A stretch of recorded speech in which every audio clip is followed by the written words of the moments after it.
Hey there, gamers! Folks have been waiting a whole year for this port, all just to finally see what we've been missing. The guy from the prologue finally getting a full head of hair. Years go by and Sony still can't deliver a proper PC release without issues. God knows, I wanted to take 2 days to just chill, relax, and record the most beautiful and crisp footage.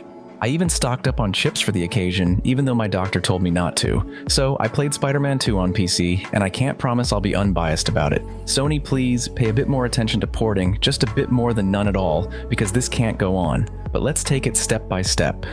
My playthrough of the PC version started off promising from the very first minute, as the character's eyes were flickering. Had I not known that this shouldn't happen, I would have thought it was the beginning of some horror game, especially since the scene itself was quite eerie. But no, this, along with the occasionally flickering hair, is a problem with shader processing.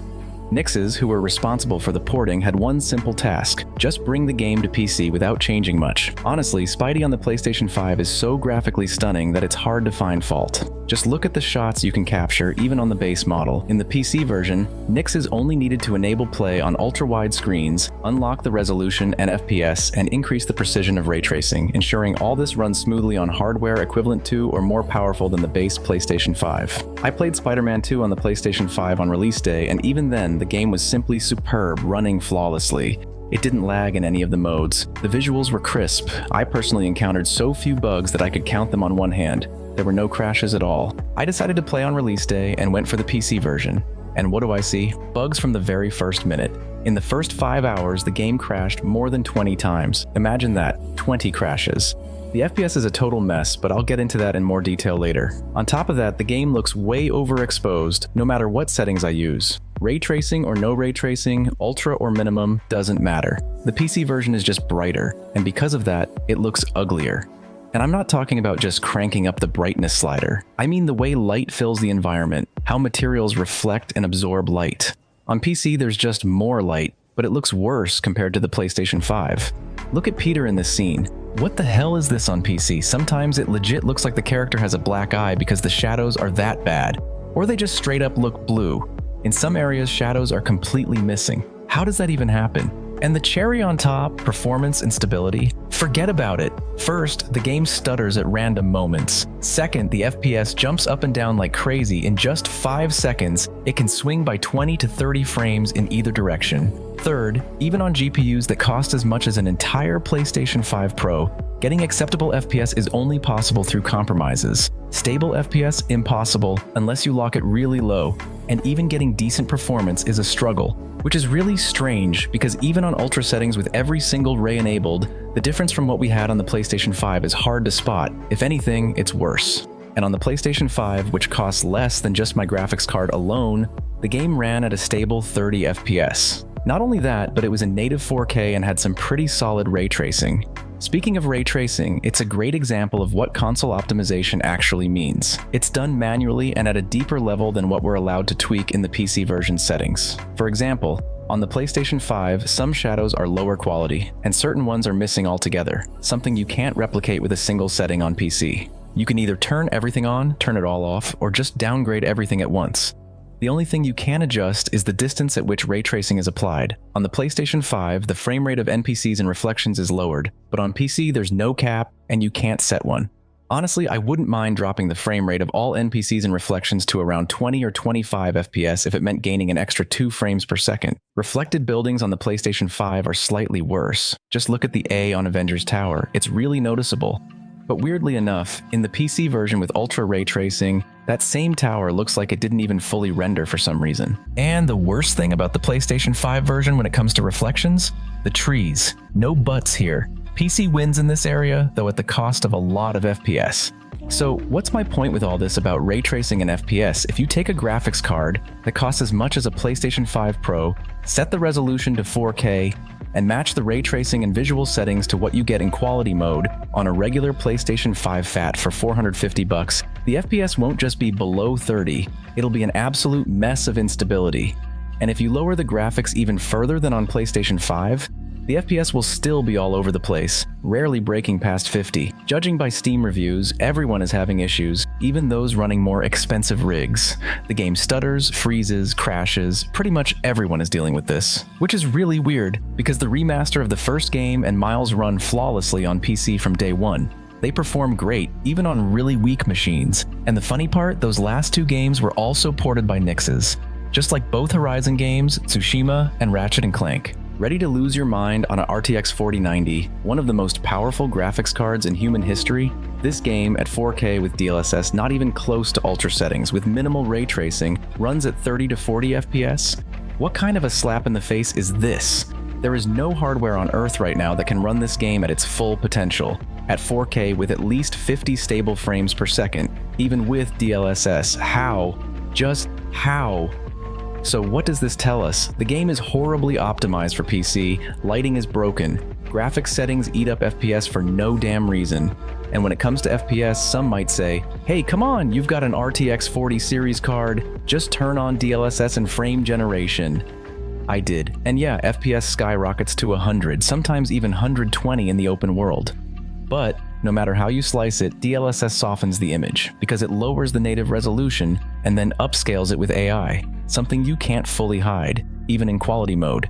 Now, with YouTube's compression, you probably won't see the full extent of the disaster I'm trying to show here, but I really hope it's at least somewhat noticeable. And as for frame generation, sometimes it leaves behind visual artifacts and increases input lag, not a deal breaker, but still, it'd be nice to play without that. So what's the solution for PC users with a build in the $1,000 to $1,500 range? Option 1, forget about ray tracing entirely. That way you'll get a decent FPS, around 50 to 60, maybe even 70 at times. Option 2, crank everything up to ultra or near ultra, plus ray tracing, then enable DLSS on quality mode to push FPS to about 50 to 60. And then, on top of that, turn on frame generation.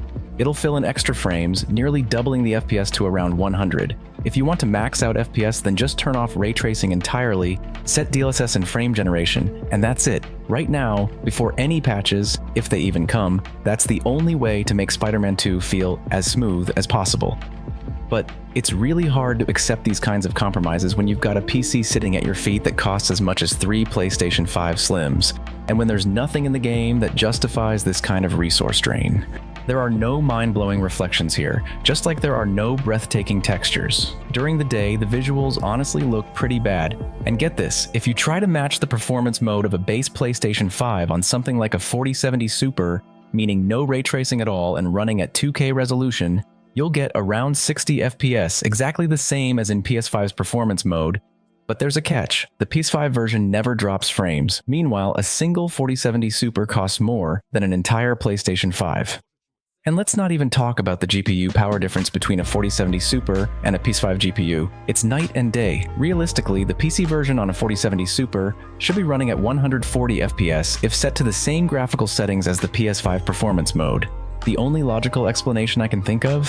Sony barely gave any budget or time for this port. Otherwise, how could an experienced team screw up this badly on a fully finished game, especially when they already have experience working with this engine? And judging by the fact that the PC version of Spider-Man 2 had zero marketing, no in-depth details even 2 days before launch, and no pre-orders at all, I can only conclude that Sony just didn't care about this port, and that Sony's attitude toward porting one of their biggest PlayStation 5 system sellers to the most active gaming platform of this decade disappoints me even more than the game's actual performance on PC.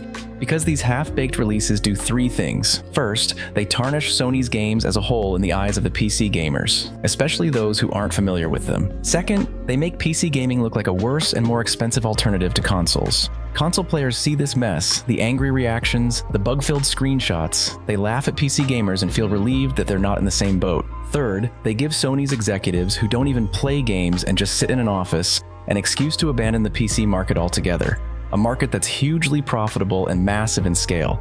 They just need to approach these ports with care and competence. The first Spider-Man on PC sold around 3 million copies. This sequel, with this marketing and this technical state, it'll be a miracle if it even hits 100,000 sales. The PC version of a game this visually rich had so much untapped potential. They could have improved the daytime lighting so the city wouldn't look so washed out in the sun. The PS5 version suffers from this too. They could have added better shading so NPCs and cars would cast shadows even when the player walks 10 meters away. But nope, not even on ultra settings. They could have even implemented path tracing like in Cyberpunk where it completely transforms the visuals, because with ray tracing in Spider-Man half the time you can barely tell the difference. In some scenes, you practically need a magnifying glass to spot the improvements. There were so many ways to enhance the game, but what did they actually do? They broke the lighting, shaders, and frame rate. For now, I'm uninstalling it. I wanted to do another full playthrough, record it looking even better than what I captured on PS5, but something went wrong. And fine, I could have tolerated the crashes, but I just cannot look at this overexposure anymore. It completely ruins the visuals. This game needs patches. Big ones. If you were planning to play Spider-Man on PC, don't. Right now, it's not worth it. Even on the most powerful builds, the game still stutters and freezes. The lighting is broken, bugs are everywhere, and all you'll do is ruin your experience with the game. The Spider-Man sequel has already been dragged through the mud by the public. First, they roasted it for Mary Jane's appearance. Then, for giving too much attention to Miles. Then, for Peter not being brutal enough with the symbiote. Then, for politics. Then, for side quests about LGBTQ+ characters. And now, on top of all that, it's going to get trashed even harder. This time by PC gamers who dived headfirst into this laggy, stuttering mess. I'm not going to sit here pointing out tiny, barely noticeable differences, like, for example, Peter's table crumbs. There are a few more of them on PC, or this random piece of debris in the distance, maybe an antenna. On PC, it's slightly more detailed, even from a mile away. These are the kinds of things only 1% of the audience cares about, graphics nerds like me. And hey, if that's your thing, feel free to pause the video and analyze every pixel. You can even drop a comment if you spot something I missed. I always find that stuff interesting. So, how do you feel about the state of Spidey's PC port? What do you think about Sony's attitude toward its own games? I think I've said and shown everything I needed to. Now it's your turn to make up your mind. See you next time.